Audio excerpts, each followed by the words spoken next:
Teachers of Reddit, what is the scariest thing you have ever seen a student do? Answering this as a school bus driver. Close enough. Literal first day of school, a student, 7, grabs a girl that was getting off the bus, from behind, and pretends to cut her throat with his finger. Whoa Nelly, instant front seat, instant right up. Principal, boys will be boys, ignore it. Third day of school, same student gets up, while we're doing 55 miles per hour, and finger guns several students in the back of the head, execution style. Mother of God, big right up. Principal, boys will be boys, you can't put him in the front seat for that, it was playful. No, the absolute fuck, it was not playful. He did the same thing the next day, but this time I had the principal timestamped on my camera telling me I wasn't allowed to put him in the front seat, and him doing it again. I wrote up the kid, and the mother effing principal. Instant shit show, pulled into safety office at work with transportation director, warned I could lose my job if I escalate this shit, but I didn't back down. I wanted that kid off the bus, but if I couldn't have that, I needed him in the front seat away from everyone else. I got it, principal was banned from coming within 50 feet of my bus. She couldn't stop herself, and did so after 2 weeks to tell me I was an awful person. She was immediately removed from her position, because I wrote her up again. They gave her a counselor's spot at the high school to finish the year, not sure if she did. Anyway, new principal rides the bus, tells me he's got the kid now, and the kid's so fucking scary that they have to have him in his own class, with 2 adults, but that the mom refuses to get the kid any help or admit there's a problem. I'm told not to allow anyone within 3 seats of him. And one day, kid says, bus driver, do you think people are colorful on the inside, like robots, or all boring and the same color like my dogs? I followed up. He casually tells me he's killed his dogs, and put their parts on the fence 4 times. His sister, rides a different route, had told me when he was 3 or 4, he sat on the cat and killed it on purpose. That she had to sleep with her door locked because he tried to kill her in her sleep multiple times. She moved out the day she turned 16, and in that state, no one could make her return home. And he said, on the day that he confessed to killing his dogs, don't worry bus driver, mom's going to get me a new puppy. Sure as shit, dropped him off at daycare, and mom was there to surprise him with a new fucking puppy. At 15 he killed his mom, his aunt, his 2 little cousins, and all of their dogs, and went to school covered in their blood, not believing he'd done anything wrong. He'd killed them because he wanted to go to a friend's house and she said no. My story is very similar. Kid who was killing and dissecting cats, dogs, and hamsters, made a few attempts at killing a sweet younger sibling, and got into fights all the time. He would say the most awful things in class, like when asked what he wanted to do for vacation mentioned luring a kid into the woods, getting him lost, so he'd die in the forest.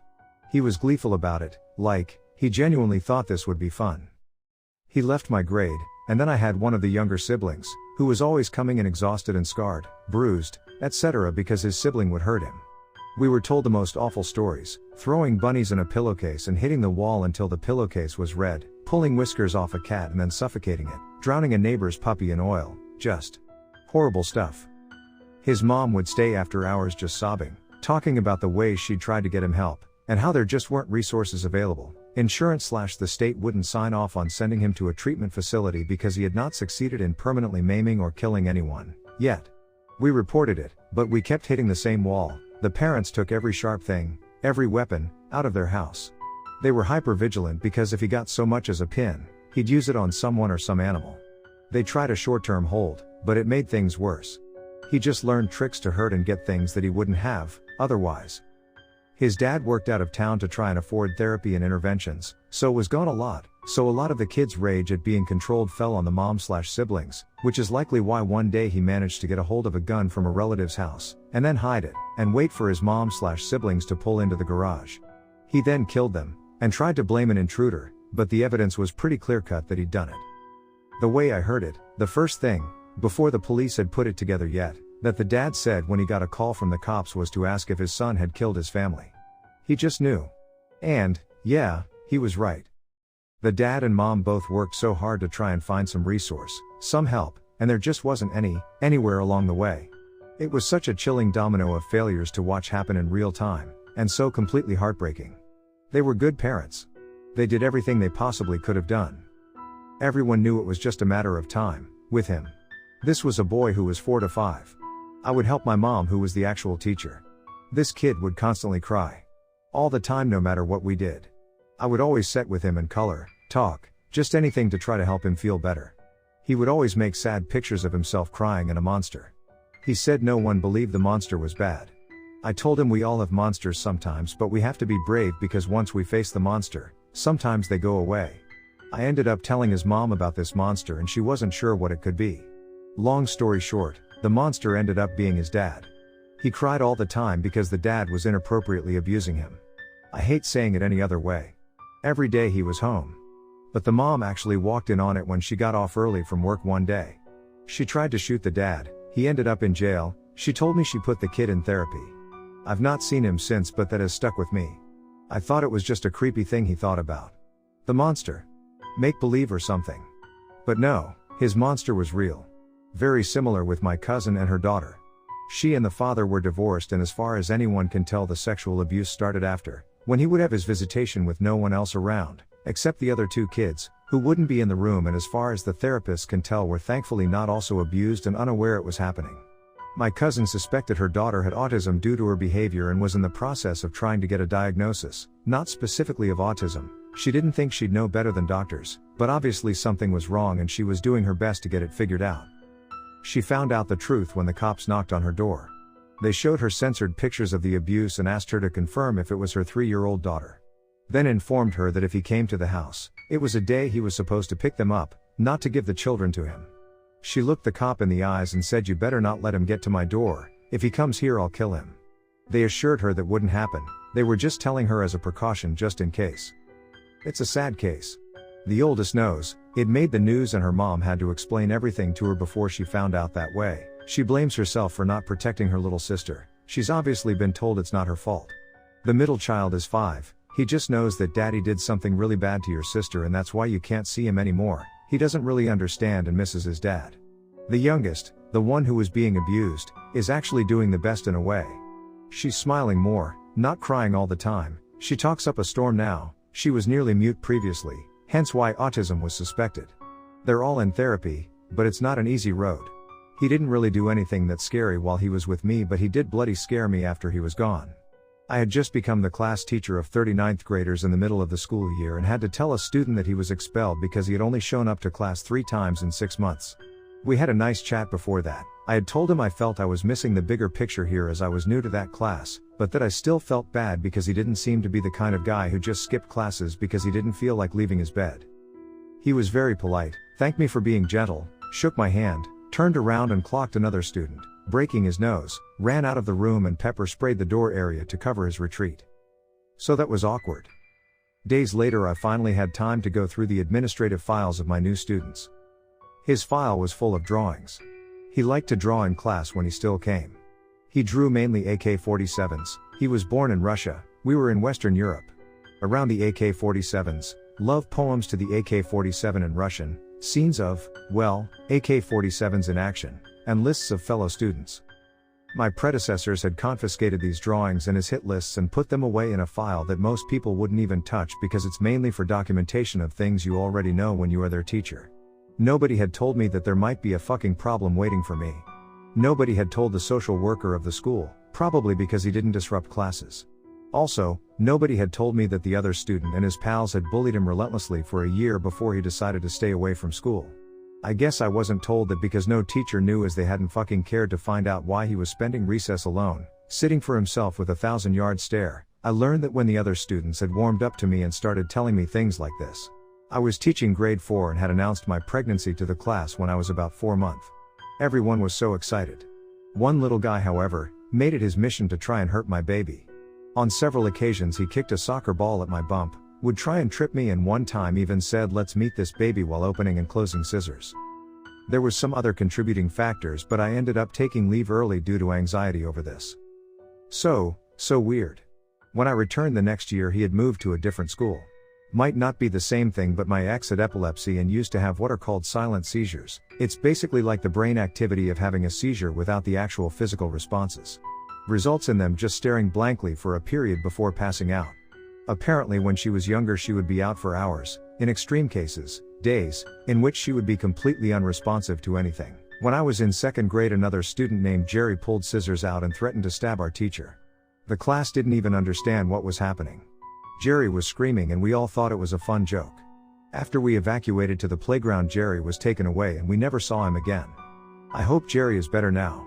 I have had several dangerously violent children over the course of my career, but it's been really bad the past 3 years. Kids trying to steal my teacher's scissors so they could stab someone, flying desks and chairs, kicking and punching adults, self-harm, physically attacking younger students, vandalism, screaming and crying so loud no teaching can happen, growling when angry, running away. I had a student last year who would get upset and stand against a wall banging his head until blood started to smear the wall. Yes, we tried to stop him, but it usually involved 3 to 4 adults restraining him. Kids can be really hard to restrain when they're thrashing around. It never surprises me to hear of kids my students' ages being put in handcuffs. His mom said the wallbanger was fine and didn't need any counseling. My principal encouraged me to work harder at building a relationship with him. The kid would usually be returned to class within 30 minutes of being dragged out with a bandage on his head and a bag of hot Cheetos. I teach kinder in 1st grade. My younger brother was like that. By the age of 3, he had already destroyed multiple TVs, stabbed a couch repeatedly with scissors, and probably trashed his room hundreds of times. My parents were at their wits' ends trying to discipline him and saw professionals about it. Through ages 6 to 10 he was still very much a hothead. He'd punch clowns in the nuts and stuff. Probably the best thing for him was getting him into sports. Particularly contact sports. He became a really good football player and almost went pro. Now as an adult, he's very much into meditating and is a musician and like completely 180'd from the criminal we figured he was going to grow up into. Had a kid who was likely psycho/sociopathic. Other staff often labeled him as super cute, and had a great smile, but the kid was disturbingly good at getting large groups to follow him, and there was always something off, and kind of fake about his happy tone of voice, like it was coming from someone 10 years older. From time to time kids who I'd known to be a follower of his would do something wrong and completely out of character, but it was always difficult proving he was actually the cause of it. One day on the playground I noticed he kept relocating his group out of earshot of staff. When the staff moved, the group moved somewhere else. I kept close enough to be noticeable to them, and eventually the kid came up to me and said something like, "Don't you think the younger kids need more attention right now?" And I said, "Nope, I think I'm right where I need to be," to which all emotion disappeared from his face. He looked me dead in the eye and coldly said, "No, I think you need to go somewhere else right now." Then gave a large smile and went back to friends. I referred to him as Manson to the other staff from that day forward. My son has been having issues with a kid that's like this. Every time we've taken it up with the school, the principal says the kid just wants to be my son's friend and that the kid is simply misunderstood. This kid recruits other kids to go after my son. Never attempt contact one-on-one. Several times he has gotten other kids to attempt to jump my son after school. The final incident, they coordinated an attack during passing period where several kids shoved my son, causing him to knock 5 other kids down and then punched him in the face. Had to call the superintendent's office to get them to take us seriously. When the incident happened, the principal was saying it was an accident while kids pushed each other in a crowded hallway. That doesn't explain the force used to knock so many kids down and the sucker punch. Little psychopaths acting like they're in a prison yard. Not really. Almost all of them are basically just he had a group of kids who looked at him like a leader, and a lot of them acted out to impress him. Have a story about his twin, though that, thankfully, had a happy ending. Manson started at my school in kindergarten. The story above happened when he was in 4th grade, but he started at the same time as this other girl, we'll call Mallory, who was very similar to him, i.e. scary good at leading other kids and seemed too old for her age. She would even manipulate the boys her age into fighting over who got to pick up her toys and other stuff like that. Naturally, her and Manson were best friends, and both hailed by teachers as the absolute cutest, so most small bits of bad behavior were ignored. The only difference was that Mallory didn't seem to wear a mask, as much as Manson. She just seemed to think treating people like that was natural and the way she should be doing it.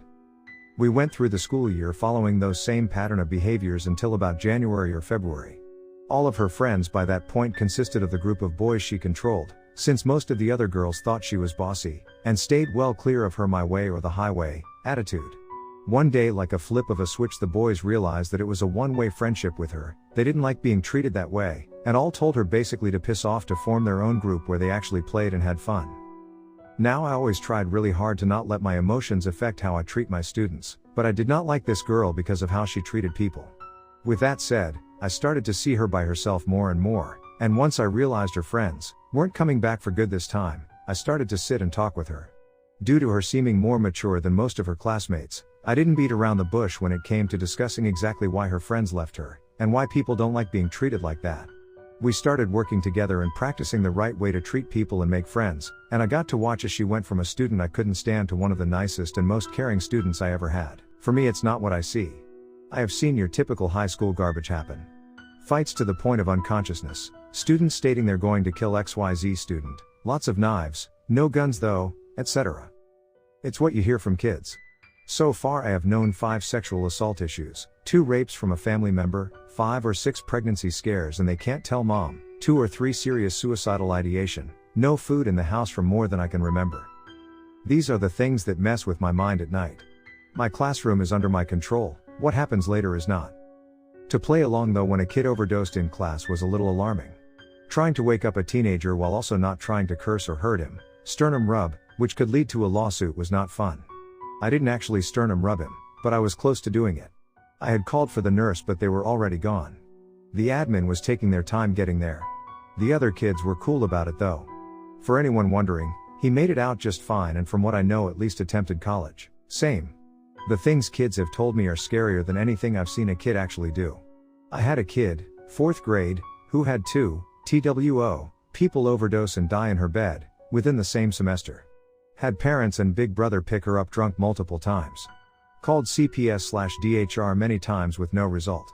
I had another kid, 15, who was severely learning disabled, who had a very absent father, no mother in the picture, who wound up moving in with a much older man he met at church.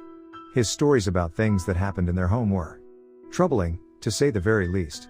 He was very clearly being sexually abused.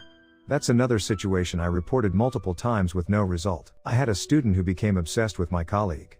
The student was unstable and had threatened suicide multiple times. He started to believe he was in a relationship with this other teacher and it was the only reason to live. He'd corner the teacher a lot trying to get them to be alone. He told other students they were in a relationship. He even sat outside the teacher's apartment after following him home once. When I heard and saw how his crush was escalating, I talked to the teacher and reported my concerns to admin. The other teacher was afraid he would lose his job because we are in the South and he's gay, and so he didn't know how to handle the situation but was very uncomfortable. He was right. The student totally flipped out when admin and guidance confronted him. He assured them it was a real relationship, and started trying to corner other staff to find out who told. He was escorted off campus by police multiple times. The teacher was put on leave and just quit and moved to another state, after which someone told the student I'd been the one to report to admin. He started following me trying to find out where the teacher moved, interrupted my classes over and over even though I didn't teach him, wanted to know what the teacher's new address was, and threatening me. I had to be escorted to my car at the end of the day several times. We were all afraid of the student. He once stood outside the school for hours in front of the flagpole crying. I was sure the kid was going to hurt himself or someone else. I begged everyone to get the kid help. His mom didn't believe any of it was true and refused all help that was offered, like counseling and a psych eval. She told the school that if they called her again making up stories about her son, she'd sue. It was a mess. Oh, this one is easy, sadly too many to list, but this one stands out. Probably somewhere around my 8th year of teaching, Lord I am so damn old, I had a student attempt suicide in the bathroom. Now I always keep a first aid kit in my classroom at all times, complete with tourniquet, Cause America, and I teach middle school, so when I heard some screaming from the bathroom I automatically assumed a fight until someone started screaming she is bleeding everywhere. I grabbed my kit and just rolled into the girls' bathroom, to see blood everywhere as one of the older students, 8th grade, had slashed their wrists deep. Start yelling to call 911 and apply pressure to the wound. The girl, who was semi-conscious, kept whispering in my ear to let me go and it's okay, while also haunting me and saying I don't want to die. Thankfully emergency services came quickly and were able to get her to hospital. I just sat on the bathroom floor, on the pool of blood, and just started crying. Legit crying hard. Something I've never felt or done before. Like a deep whale shit. This of course freaked the kids out, because you have to imagine that I am not the smiliest or emotional teacher in the school, to where the students now started freaking out. Admin came in and just sat with me as I cried my heart out. Needless to say I took 2 days off, which thankfully led to the weekend. I think it hit me so hard because I was also quite depressed in middle school and had similar thoughts of suicide. Of course, it also hurt because I have a daughter. It just hit me all at once and I was a wreck for weeks. Girl survived and last I heard has a family and is doing well. Her mother had just died to cancer, which led to the depressive episode. I've had many things happen over my years of teaching, but this definitely was top 3 scary. After 15 years in preschools, this last year was the most difficult. I often felt more like a bouncer than a teacher. My group of 16 students would normally be a breeze. You get a range of characters and maybe 1 or 2 high-needs students. But this year, by the end I realized we had about 6 to 7 high-needs students, almost half the class. 4 of them prone to violence. If I could get one to stop, I could get the next to stop fighting, but by the time I got to the 3rd or 4th student, the first would run up and hit someone else. Blocks would go flying, and several times I had to dodge QSNR rods 1-meter sticks. My glasses had been broken once and spit on multiple times, and my shirts ripped, all in attempts to stop them from hitting each other. Though the one act that disturbed me the most was around the time we had an outbreak of the rotavirus hot projectile vomiting. We give the students the benefit of the doubt and privacy in the bathroom, as you do, but one particularly screechy student had started going and pouring the other kids' toothpastes in the bathtub. But every day or so we wanted to show him that we believed in him, that we could trust him. As we were getting ready to go outside one day, 3 students started fighting over where to put some shoes. But I didn't see Jay, or hear his usually yelling. I asked my co-teacher and she told me he asked to go get his water bottle from the class about 10 minutes prior. She chose to handle the battling students and I went to the class bathroom.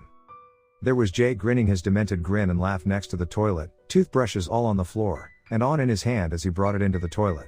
I shouldn't have taken it from his hand, but I did and the screeching started. We had to store the toothbrushes and toothpastes away from the students until Jay left. I was a teacher for 15 years. This happened to my GF at her school. Grade 2 teacher hears sounds in the back coat closet. She finds a boy and girl from her class, 6 to 7 years old, in the missionary position. When the boy hops off, he is not erect. They were just pretending. Call both sets of parents in. Turns out they all get together on Sat nights and have porno nights. They watch pornos with the kids in the room. So these 2 kids were just mimicking what they saw. Child's aid was called and my guess is porno night got cancelled.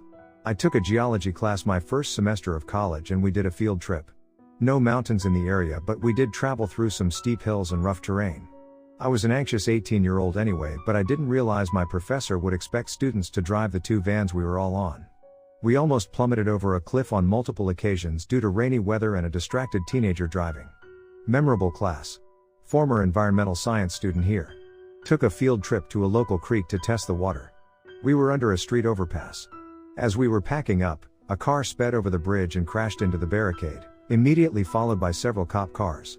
We'd been standing under that spot just minutes ago.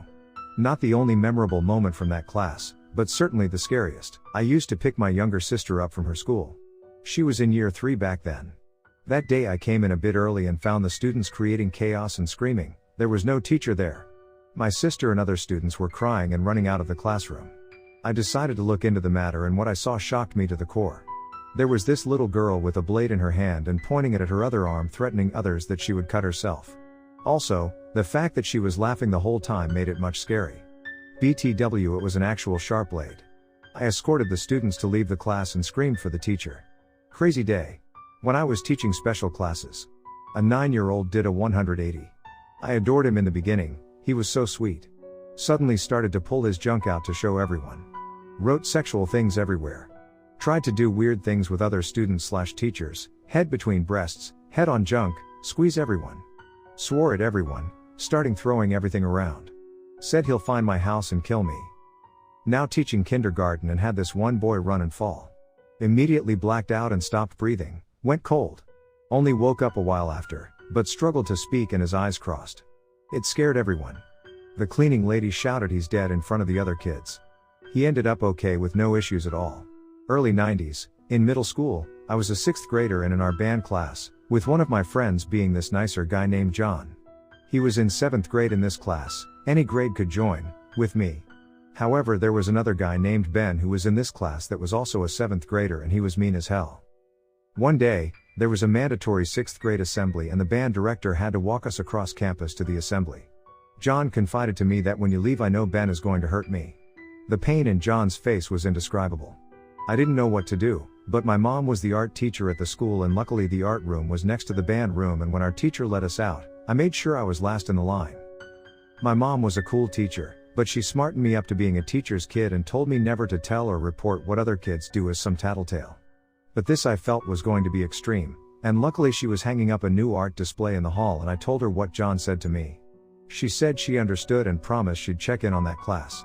The whole half-hour assembly I'm a nervous wreck and wonder if John is okay. Luckily he was.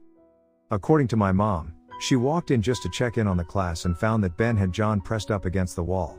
Ben had a protractor/compass needle from math class out in his hand, and he had the needle in the ear canal of John. Luckily, Mom caught him before any physical damage occurred. John was incredibly rattled and Ben caught a semester-long suspension from school. Years later, John worked in the music industry and even won a couple Grammy Awards for his efforts. Ben, however, didn't turn out well at all. More suspensions and expulsions. He eventually became a drug dealer and one night tried robbing a fellow drug dealer while driving around. The dealer shot him in the chest and then set the car in fire where he subsequently burned to death. He was only 18. Kindergarten teacher. I taught a student who seemed to be unusually controlling of adults. Not so much kids and peers, but the adults because of his charm and adeptness at manipulating adults. Got the school district psychologist to watch the kid a few times. He wanted to see his interactions with his mom and her boyfriend at home. Fast forward a couple of weeks and the kid was put in a remedial psych ward and the psychologist reported to me that he was alarmed at the amount of control he had over his parents, like a legitimate psycho in a 5-year-old body. The kid had slowly accumulated about 200 stolen knives and sharp things, as well as a gun with bullets that didn't match, and stashed them under his box spring mattress and had a picture book he drew on how he planning to kill his mom and her BF. The scenarios in which she was depicted were common times she said no to him. The psychologist said it was the second time in his 27 years of practice that he had a legitimately psychotic child. I was watching 2 students from the younger preschool group, both around 2 to 3 years playing a few days from Christmas. Boris put a box on Tony's head, and they both laughed with the sound of Christmas music in the background. Tony put the box on Boris's head and more laughter. This went on for about 2 minutes with them giggling and laughing and then Boris took the tinsel and pulled the gold decoration down revealing just a wire. He lunged at Tony wrapping it around his neck and started strangling him like an old-time mafia hit. Boris would eventually be expelled on account of his parents not trimming his nails. Why was this important? He had mauled multiple students leaving bloody cuts down their faces and mutilated and scarring Tony one nap time into shitting himself. The mother in tears, tried to explain without explaining. The father is just strict, and the school wasn't strict enough. I used to be a school social worker and I am male. One time I did an intervention with a couple of middle schoolers, probably my second year on the job, so I was 26 years old. It was conflict resolution and I was facilitating it with one of the counselors. This young lady, the conversation didn't go the way she wanted it to. But it ended up coming to a nice resolution between the 2 students.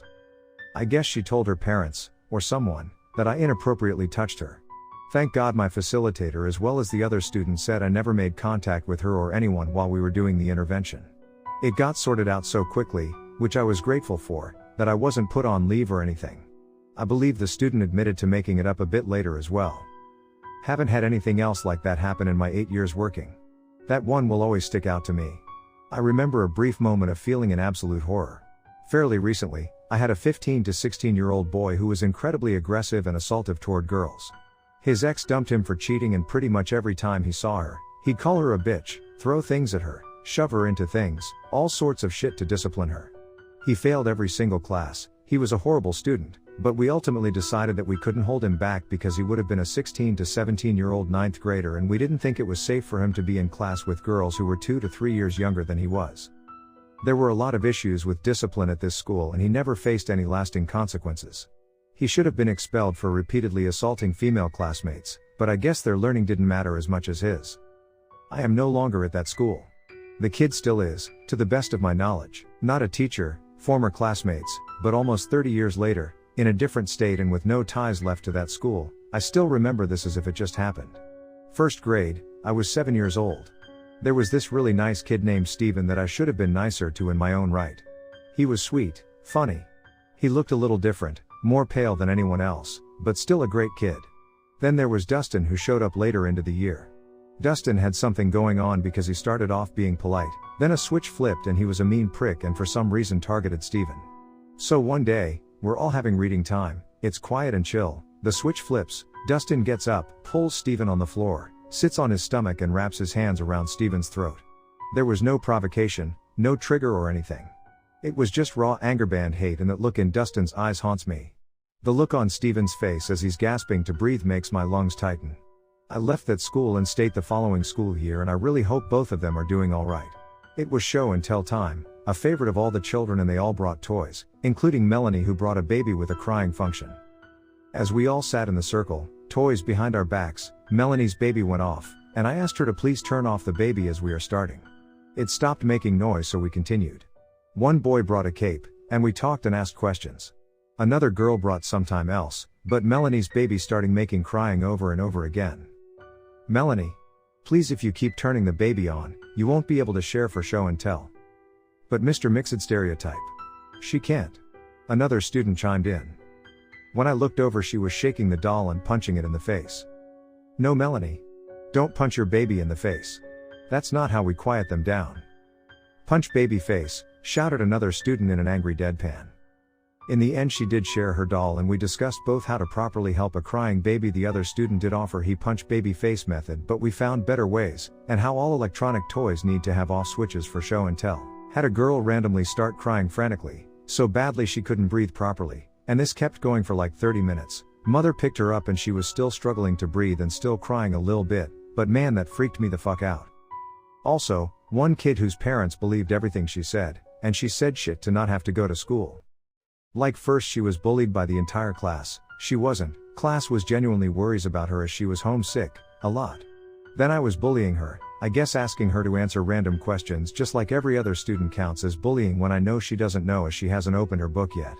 Then I got a phone call from the kid's mom at 9:30 p.m. saying kid wasn't coming to school the next day as another kid had threatened to stab her. This was also made up. Tried everything, but this kid just didn't want to go to school, and her mother believed everything the kid said, and genuinely believed everyone was out to get her kid. Sad, really. One day. She was the biggest nuisance during lectures as she would constantly talk and not listen, and my one rule was, when I'm talking, you're quiet and raise your hand if you want to say something. I'm not gonna treat her any different from other students breaking the rules. I mean, I did, as I treated her softer than other kids, because I was warned about her when I took over. Over the 18 months I had the class, she was in school less than 20 days and we had to get social services involved. I just made one example over an 18-month period. Every kid in class were always extra nice to her because they liked her and wanted her in class and school. I treated her nicer than other kids because I wished her to like school and come to school, but she didn't want to, and her parents being the way they were allowed it. She ended up having to go to special school and redo 3 years because of all of this.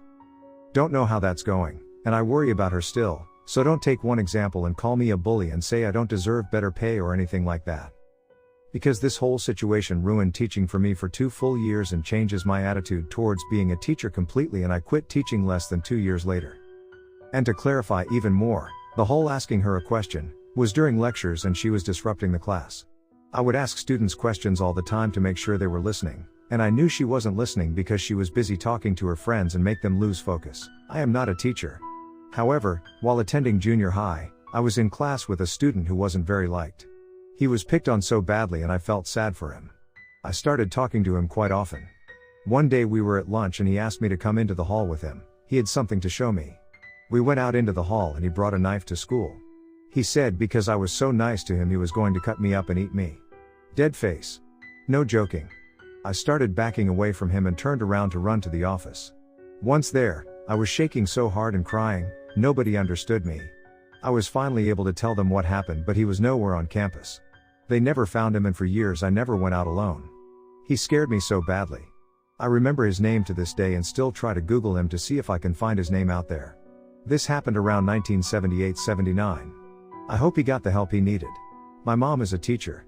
She once told me about the student who spent the entire class furiously writing Bible verses all throughout their notebook. The student always wore black long capes to school and said they identified as a werewolf. My mom had to call the student's parents one day because the student was writing threatening things on the notebook and drawing very scary pictures. Somewhere in that conversation my mom learned that the student's dad identified as a ghost and the mom identified as a vampire, and they were angry at my mom for trying to stop the student from expelling their feelings in the notebook. They told my mom that she needs to be very careful because they know witches who would come after her from afar. Nothing happened to my mom, but it freaked her out for a very, very long time. A student, junior, I connected with, he had some pretty heavy mental health issues, asked a girl to prom before homeroom. She said no. He walked into my classroom with deep cuts, half-1 deep and 6 to 8 long, in his forearms. I could see the bone. His hands were covered in blood. All over the hall and my classroom floor. He had ripped apart an Altoids box and cut himself several times on each arm. He walked up to me with his arms out. No expression. I covered his arms with my blazer and walked him quickly to the nurse. Never saw him again. I heard he was getting help. I think about him a lot. As a high school English teacher, I've seen my fair share of strange and concerning behavior from students. But the scariest thing I ever witnessed was from a quiet and reserved student named Emily. One day, while grading papers during my free period, I noticed that Emily had submitted a short story for extra credit. It was well written and engaging, but as I read further, I began to feel uneasy. The story detailed the murder of several classmates in graphic and disturbing detail. I immediately brought the story to the attention of the school's guidance counselor and principal, and they arranged for Emily to have a psychological evaluation. It turns out that she had been struggling with some deep-seated personal issues and had been using her writing as a way to cope with her feelings. It was a sobering reminder of the importance of being aware of the signs of mental distress in our students and making sure that they have access to the resources and support they need. Late to the party, but we had a creepy 4-year-old a few years ago. One day he was the last kid to get picked up and his parents were late, so it was him, me and another teacher alone in the school lobby, looking out the windows. Kid: Miss Slawbone, are you gonna let that lady in? She looks cold. Me: there's no lady outside, buddy. Kid: yeah, there is, she's on the porch. Pauses, eyes track from window, to door, to inside lobby. Kid: it's okay Miss Slawbone, she's inside now. Still squicks me out. Lol, that kid was sweet but so creepy. He used to talk about seeing a lady outside in the road a lot and another lady on the ceiling in his classroom. Former teacher here: in my 8 years teaching I saw an 8th grader sexually assaulting a 5th grader under a stairwell out of camera view. This was not his first time, just the first time he was caught. The poor girl was an immigrant with poor English speaking skills and non-involved parents. The amount of blood from 2 girls fighting in the bathroom, using a broken mirror as blades. Intentionally tripping a teacher down a set of stairs. Not a teacher at the time, I was the student in this story. Really all just a big misunderstanding. I was in middle school in the early 2000s. This was after 9/11 but long before school SH-tings were as commonplace. Like most middle school boys, I was obsessed with blowing stuff up, tinkering, cool new weapons, etc. My friends and I would build potato cannons and flamethrowers, all sorts of stuff outside of school. I even built a 6-foot catapult that won my group the science fair. Fast forward one random day midway through 7th grade. I'm in the CAF with friends having lunch. A teacher runs into the CAF, visibly out of breath, whispers to another teacher who darts directly over to me. Tells me I need to report to the principal's office immediately. I comply, wondering what I could have done this time. As I'm walking down, I try and gather some intel. I stop a friend in the halls and soon learn there's a rumor floating around that I brought a gun to school. The truth of the matter is, I did not have a gun in my locker that day. I had however purchased a few BB guns from a friend several months before this. We exchanged the BB guns and the cash, discreetly, at school, and the toy guns never found their way back to the building. I later found out a classmate overheard our conversation and the details were lost in translation. Coincidentally, by a sheer stroke of luck, on this exact day another friend had been returning from a vacation in the Carolinas. I told him that if he could get his hands on some M80s or any other serious explosives to bring back as much as he could, and I paid him in advance. Unbeknownst to me, my friend had brought 12 kg of fireworks to school that day and kindly stored them for me in my locker.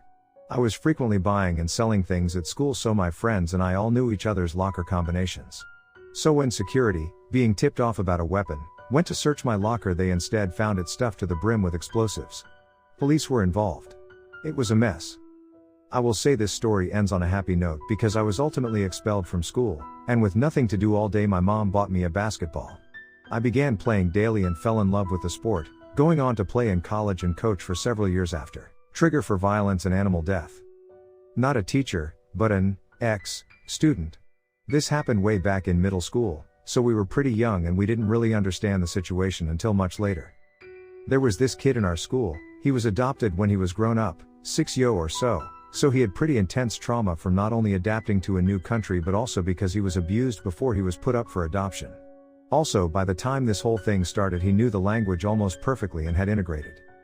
This kid did nothing all day, he just played video games on the class computer, probably because his mother was a Karen who would get mad if anyone tried to tell his child to actually do something. The teachers didn't know what to do, so they just let him to do nothing.